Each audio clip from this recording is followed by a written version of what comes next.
It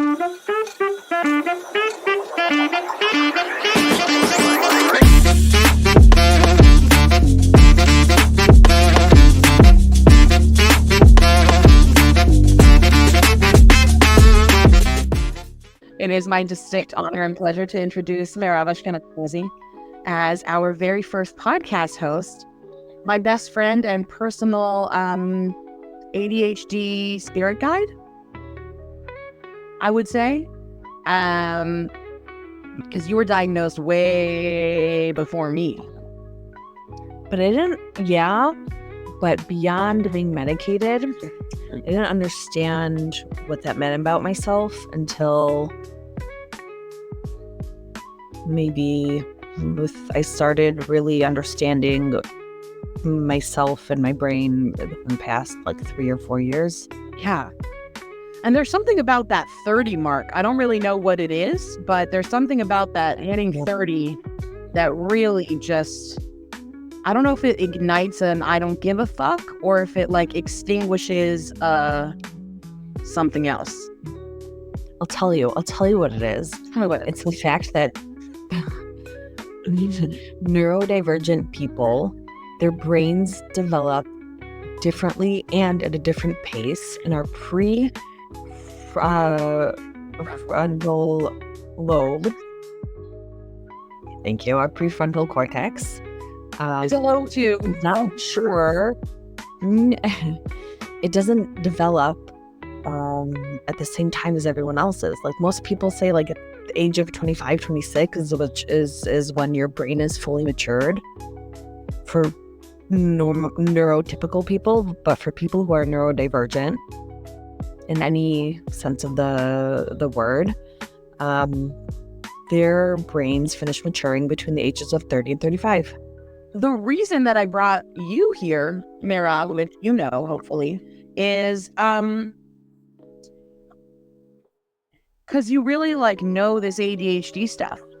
From the perspective of somebody who was medicated from a young age. So can you tell us a little bit about your ADHD journey and how you got where you're at? I was diagnosed when I was 17, only because I forced my mother to take me, because that summer somebody had given me some Adderall and I was like, whoa, okay, I feel kind of normal. I didn't tell her that, but what's funny though is that the neurologist who did my diagnosis was my pediatrician, and he is he wrote the book on mind mapping, which is not such a credible way of diagnosing ADHD, but he literally wrote the book on a way to diagnose ADHD, and he just it went right over his head. And I'd been his patient my whole life, from when I was 2. Because ADHD in girls and in women is a whole different beast. It presents very differently, and we're talking about the 90s. Oh my god, I'm so old, but we're talking about the 90s where all of the research was basically just boys who can't sit in their chairs, boys with the wiggles. That's what basically everybody thought ADHD was. Which is everybody with the wiggle. I never presented as hyperactive, and as you're talking, what I'm doing is pushing the bed of my nail away from my finger. And I'm not hyper. I'm not Jones. Your body doing something always. It's just that we as women, and for sure as little girls, you can't be loud like that. And future episodes will definitely talk about our loud little girls. So loud. You haven't had 3 of them sleeping in the same room. They're so loud. I have. No. Yeah. But it's that, and it's also the fact that they found that girls tend to internalize all of the stimuli, and they become very quickly overwhelmed because they're not like stimming as much as boys. Like they're not as, antsy-pantsy, whatever, and for whatever reason, and so they just become very, very overstimulated and overwhelmed, and they like go fucking insane, Also, if you're a man who's walking around his boardroom and he's pacing back and forth, that's normal. If you're a woman who's like even moving around in her chair, it's like, what? Yeah. Stop. Like, you're being a lot. You're being way too much. And the fact that it's taken us so long to figure these things out is kind of remarkable to me, because everything we know about mental illness, depression, and anxiety, right? And teenage boys versus teenage girls. You're going to see boys act out and, externalize their challenges. They're going to be angry. They're going to get in fights. They're going to, do external behaviors. And girls are going to have eating disorders and cut themselves and like be depressed and be very anxious and internalize those things. So, and I don't know how much of that is biology and how much of that is society, but let's say it's some sort of mixture of both. Whole thing. Right. It's some sort of mixture of the two elements, and we leave our boys like totally helpless when it comes to actually gaining control of their feelings and sensations. And we leave our girls totally helpless when it comes to expressing themselves in the way that feels natural to them. Right. I've actually recently decided, I just started doing it, but if I'm in a long meeting, whether it be in person or, Zoom or whatever, I just stand up. I stand up to the side in the back of the room. Sometimes I'll rock, on my foot, or sometimes I'll sit back down and then back up again, and it doesn't bother anyone, but I need that. Otherwise I can't be present. Like my body, so much effort, so much of your brain power goes into telling your body, sit still, sit still, sit still, that you literally cannot listen to anything happening around you. Like you just start thinking about, like if I wasn't playing with my little fidget spinner puppet thing right now that has two things, the gas has two things, so I don't get bored. But if I didn't have that right now, I could not be engaged in this conversation, especially it's almost 9 o'clock at night, It's like my brain is either it's interesting, lit or thinking of nothing. The way that ADHD presents even between people is very different, because I'm not as hyperactive presenting as you, but I am definitely more, what am I more that is ADHD related? Your brain goes to more places at once. Yeah. Right. Because everything is energy, right? So you spend finite amounts of, again, when I talk like this, the third person in our trio can't stand. For those of you who are watching us. Yeah, I can't show you mine. Mine's here. But, it is matching. And it turns out that two people with ADHD do need a third to balance them out, lest you kill each other. So true. So true. It doesn't work, because every so often we really want to murder each other, and we need a mediator who's going to remind us that we don't hate each other, actually. Yeah, it's just us being feeling all the feelings and rejection sensitive, feeling all the things at once, and then deciding that all of them this world, so fuck them. Fuck you. You don't even care about me. You never cared about me to begin with. And even though it happens on a monthly basis. No. I'll give you every 6 probably, so every other month for each one of us. But you must be annoyed with me a lot more than I'm annoyed with you. No, I'm not. I just think it's more frequent than you think. I can only think of like one thing lately, and it's for like a while. You know what I'm talking about. But it just happened that so happened that they both happened really close to each other. Oh yeah, maybe. Maybe it's once a year. Right. And I am Yeah, it's like it's very rare. We present differently. Your brain goes to different places. Yeah, because you're definitely a lot more hyperactive. That balances out. You're definitely a lot more hyperactive, and that was something that you really needed to overcome. So what are some of the things that you do? Well, let's start a little more basic. Like, what are some of the things about your ADHD that are the worst? Like, what are the most annoying bits? The worst, there are a few things. Not to sound pessimistic, but there are a few things. There are.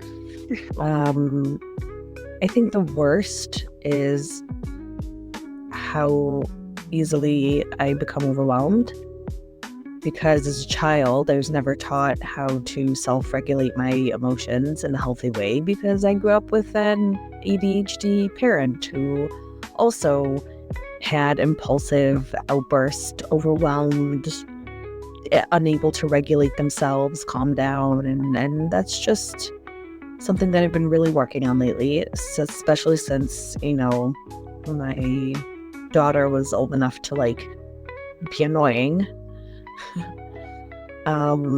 Kids, though.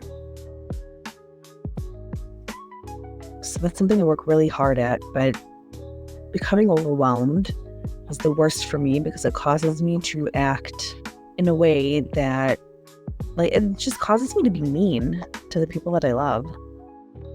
Because I can't, it's like throwing a tantrum, right? An adult who can't self-regulate their emotions and explodes, doesn't matter at who. It's like a toddler having a tantrum. Mm-hmm. And I really hate that. Like, you object to hearing, because I don't want to tell myself I'm a toddler, but genuinely, let's just be a little honest. Genuinely, it's like a toddler having a tantrum, because it comes from the same place. You cannot calm yourself down. Another thing is that when there are a lot of small components, whether it be physical or, I guess figurative, more relevant, it's very hard to see the larger picture. Yeah. Like, it's very hard to see the end point when there are so many little steps and components on the way. That having been said, those little steps and components are the only way that my brain can piece it together. Yeah. Like, it's against itself, right? Like, to do it incrementally, step by step, and to see like the chain working, it's the only way that I can understand something or get something done. But it also is a source of frustration when you can't visualize. And also, like, I have no filter, which gets me in trouble a lot. The no filter is possibly like one of my favorite things about you, because if you don't have a friend like Mayrav, get you a Mayrav. You know the type. You guys don't even know her yet, but you know that she's like a fiercely loyal bulldog, really cute, very snuggly, extra slobbery, but do not fuck around and find out. It's because she's not gonna hold herself back. And I have been working on my self-regulation, but it is true that I have yelled at people in the supermarket checkout. And sometimes, rightfully so, I deserve it. You have a very overdeveloped sense of justice, and I think that's one of our best overlap, but also comes into conflict. Justice and loyalty. Justice and loyalty are two things. Integrity. Justice plus loyalty. Yeah. I'm not loyal to shit. I'm not loyal to shit. If you're doing the wrong thing, loyalty means nothing. We could be from the same neighborhood. We could have known each other for a gazillion years. Oh, yeah, I don't care about that. It. I'm loyal to the people who show up for me too. Yep. Like if you show up for me, if you're going to be that person who shows up for me, I'm going to do anything and everything for you. Like I'm that kind of person. It's not like a scratch my back, I'll scratch yours, but it's if you show that you care for me, I'm going to show you like times 100 that I care for you as well. I was talking to our friend the other day and saying that, you know, I'm more of like a slow start person. Yeah. And the best analogy that I have for this is when I was teaching. There's two types of teachers, right? You have the teacher who comes in the first day and they are strict as fuck. And like they're going to lay down the law and you are going to know exactly who they are. You're going to know exactly what is expected of you. And like if you step a toe out of line, they're going to fuck you up. And then there's a teacher who comes in and kind of waits to see what's going on in the class and then sets boundaries as necessary. I'm always going to be the second type. Yeah. But you're the first type. You know what you're getting into from the beginning. And I think that allows you to protect yourself so much better. And also,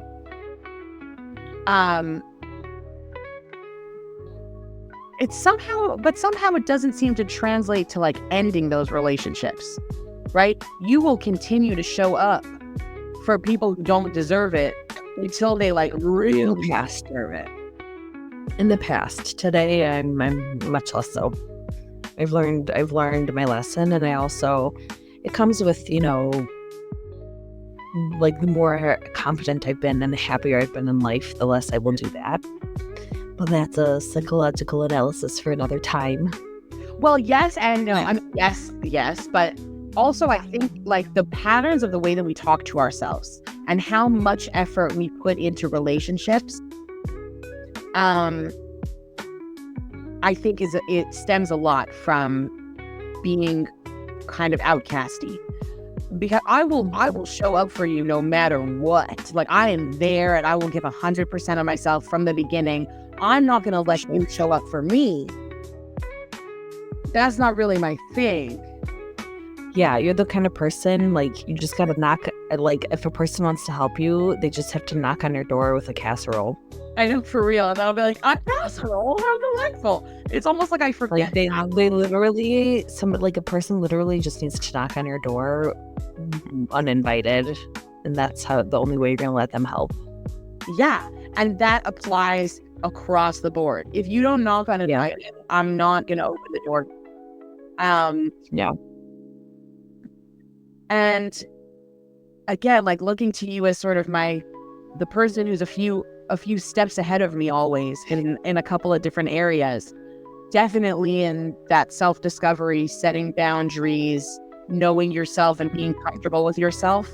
You know, I still got work to do. I think everybody probably does, but I definitely do. I still do, for sure. And like learning to be more open and be more okay with who I am. I don't know. I was about to say like despite my ADHD, but that sounds fucking dumb. No, it's not despite your ADHD. It's you were raised to believe that a person needs to be a certain way, which is wild because may I say that you are not the only neurodivergent person in your family. Without naming names or pointing fingers. You can point fingers in any direction and you'd hit a neurodivergent. Okay. Anybody who is related to you by blood. Okay, I won't tell them. If they haven't been able to look at themselves in the mirror and see that. Okay. And isn't one of them like a brain doctor? Yeah, we have brain specialists. Yep. Yeah. Brain specialists, more than one. That's true in different ways. You were raised to believe that you have to be a certain way, and so you fought against your nature and you struggled with yourself, and it affects your self-worth because when you are led to believe that something is wrong with you and you literally just can't fight it. What can you do? Your brain is literally just different.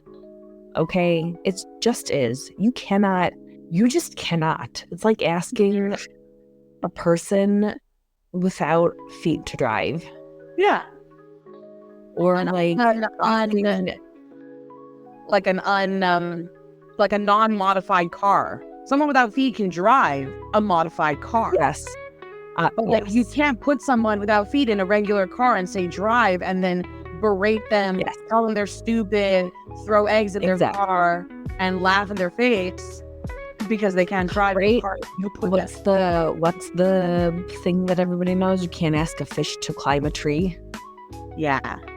Einstein, by the way, don't even talk to me about neurodivergence. That's I mean, yes. Back to the point. Down the paths on his bicycle with like no hands, no feet on anything. I'm bringing us back to the point now. Sorry.